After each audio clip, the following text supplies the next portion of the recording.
I made a bold choice. I erased every app on my phone except for calls and text messaging. This decision profoundly transformed my thinking, sleeping patterns, and how I interact with others. For a long time, I struggled with focusing, getting restful sleep, and genuinely connecting with people, all because I was hooked on my phone. To fight this, I wiped every app off my device, including email, leaving it stripped down to only the basic functions of phone calls and texts. This radical shift helped me stay more present in the moment and think more clearly. The previous year was dedicated to shedding toxic habits and relationships. I ended romantic relationships that drained my energy, distanced myself from so-called friends who weren't authentic, quit professional environments that left me emotionally exhausted, and reduced my alcohol consumption after realizing it was more of a crutch than a true celebration. Every single one of these was a conscious, intentional move. But one toxic connection I hadn't faced head-on, one that I literally carried everywhere, was my relationship with my cell phone. More precisely, it was the apps that transformed my phone from being a helpful tool into a relentless controller of my time, communication, and even my thought processes. This addiction crept in subtly, without drama. Those late-night scrolls, the automatic habit of checking notifications mid-conversation, the compulsive reach for my phone whenever boredom or anxiety hit. It wasn't a wild event like a big argument or a rough hangover, but it was equally damaging, quietly eating away at me. Finally recognizing my phone as possibly my most harmful relationship, I knew it was time to make a change. What pushed me over the edge was a slow accumulation of warning signs I could no longer ignore. My sleep quality was terrible. I'd stay awake endlessly scrolling through TikTok or Instagram, jumping on X or LinkedIn, telling myself just one more video or article would help me unwind. But instead, I'd wake up feeling restless and anxious, like I was already behind before the day even began because my mind had been buzzing nonstop. On top of that, my emotions were all over the place. I became more irritable, increasingly distracted, and less able to focus.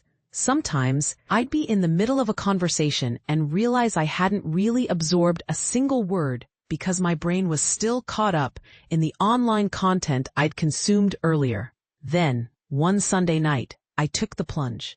I deleted it all. Instagram, TikTok, X, LinkedIn, Spotify, YouTube, Google Maps, WhatsApp, and even my email app.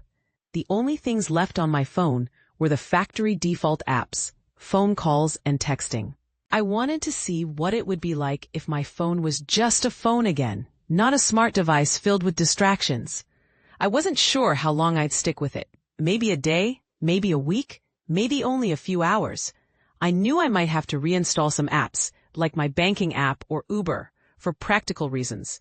But I wanted to start as dramatically as possible and make adjustments only as necessary. The first week felt like going through withdrawal. The very next morning, my thumb would instinctively drift to the empty spot where Instagram had been. On the bus, waiting in line for coffee, between meetings, or even in the bathroom, every little pause in my day triggered the urge to check my phone, only to be met with a blank, empty screen offering nothing to scroll through. At first, it was incredibly frustrating. I felt a boredom and restlessness I hadn't experienced in years. Those quiet moments I used to fill with endless scrolling stretched out, awkward and unfamiliar. I even caught myself making up reasons to just check something online, even though there was nothing left to check. But after a few days, that withdrawal phase gradually eased. Instead of grabbing my phone, I began to notice my surroundings more. The lively conversations on the subway, the way sunlight hit my apartment in the morning. Instead of quick WhatsApp messages, I FaceTimed my parents, making our interactions feel richer. Dinner with friends grew more meaningful since I wasn't distracted by constant phone glances. Removing those apps gave me a sense of presence I hadn't realized was missing from my life.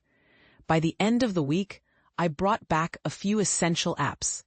Google Maps to make sure I didn't get lost, my banking app, WhatsApp for coordinating plans, my browser to access work tools and AI resources, and YouTube because running in total silence was too much. But I made a firm decision not to reinstall Instagram, TikTok, or X. I also left email and LinkedIn off my phone, choosing to check them only on my laptop when necessary. Of course, this change didn't turn me into a perfect person. I still catch myself checking my phone more often than I should, and the urge to scroll when stressed hasn't completely vanished. However, my overall life feels much lighter. I sleep more soundly. Mornings begin with my own thoughts, rather than a barrage from the outside world. My conversations last longer, and my attention feels less fractured. What began as an experiment has now become a cherished habit. Each week, I aim to use even the apps I brought back less, and with less reliance on my phone, I find greater freedom. Much like walking away from toxic friendships or draining relationships.